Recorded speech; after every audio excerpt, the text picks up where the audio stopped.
So, a brief history. 1953, the U.S. conducted a coup on the democratically elected leader of Iran. This is a CIA covert operation. We imposed the Shah of Iran from 53 to 79. He's a dictator, effectively. He had a secret police called the SAVAK, SAVAK, which was an oppressive, punitive, authoritative, murderous police that completely capitulated to the dictator, which was obviously the Shah. And again, he was just a murderous man, dictatorial, autocratic, authoritarian, fascist. Just I can hurl innumerable pejoratives at him. The Iranian people hated him, but obviously because he was imposed by the U.S., he was amicable with the U.S. and Israel until he wasn't, right? And then Carter kind of precipitated his fall, allowed the revolution to happen.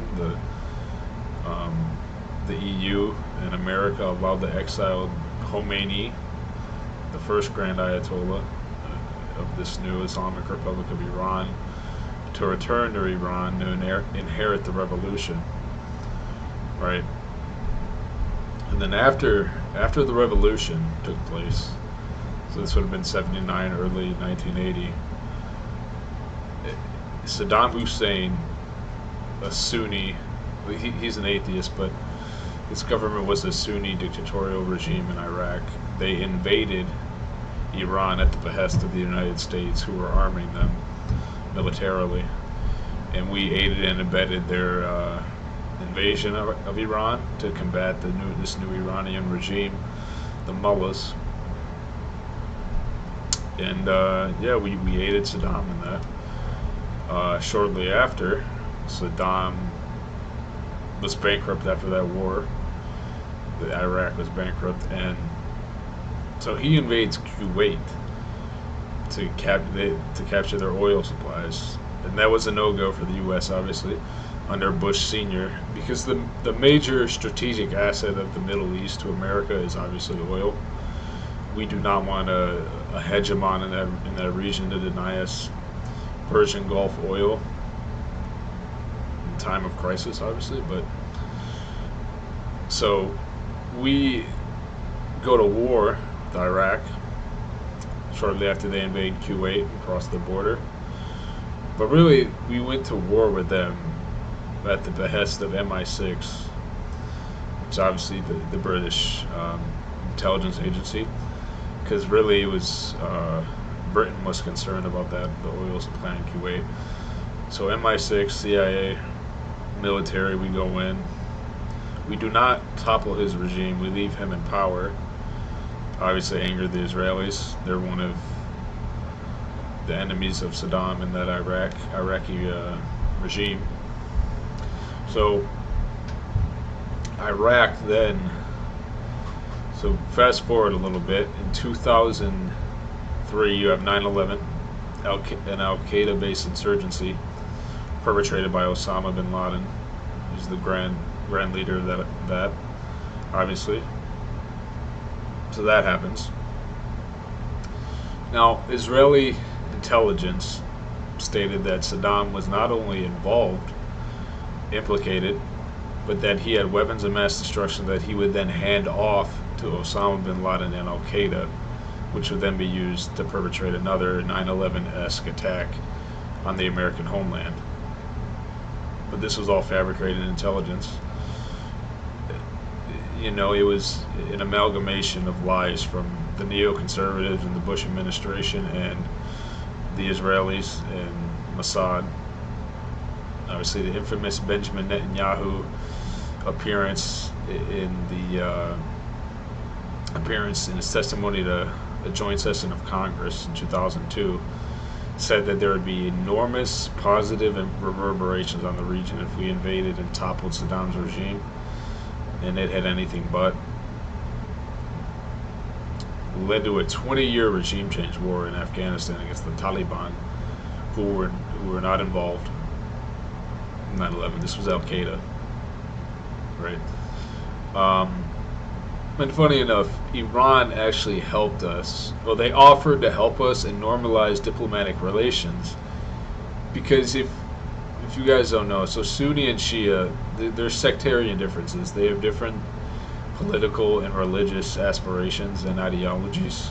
And actually, Sunni-based terror insurgencies, they do suicide bombings and terror attacks within Iran.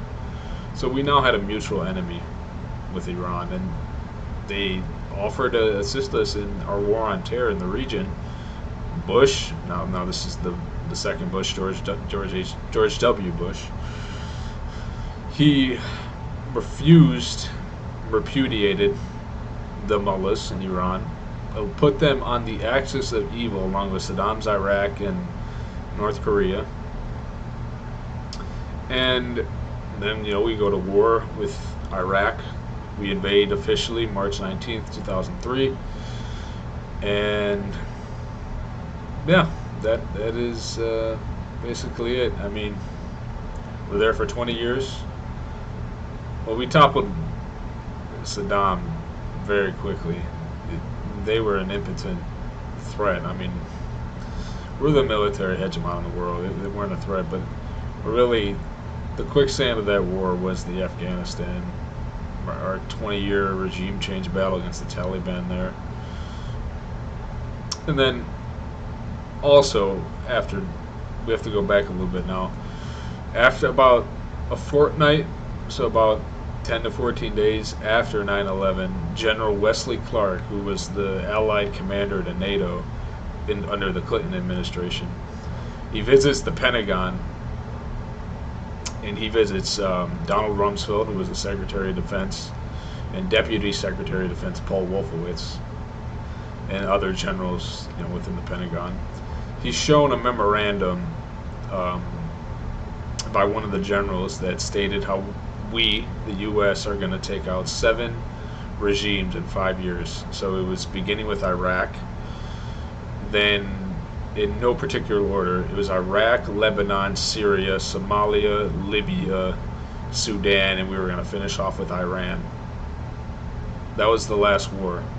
And the neocons got what they wanted. We fought the first 6, and this is the one that they've been imploring us to fight since the early 90s.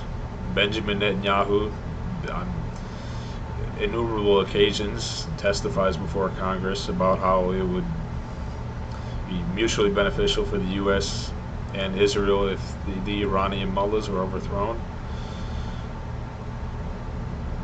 And yeah, that's where we're at. We're at a standstill right now. Obviously, we bombed their nuclear sites with the B-2 bunker busters. Now, the extent of the damage is really obscure. I don't know really what to believe at this point. I mean, they have since denied access from the IAEA, the International Atomic Energy Agency. So that's out of the window now. So now, are they going to enrich uranium over 60% and get to that 90% threshold to develop a nuclear bomb? Now that'll be something we see. I mean, I think we set them back at least a few months. Trump is purportedly claiming that we set them back over a year when we severely damaged their sites, but they could have moved the enriched uranium that they had, the supply. I don't know. It's really nebulous at this point, but it's basically a short history of the conflict.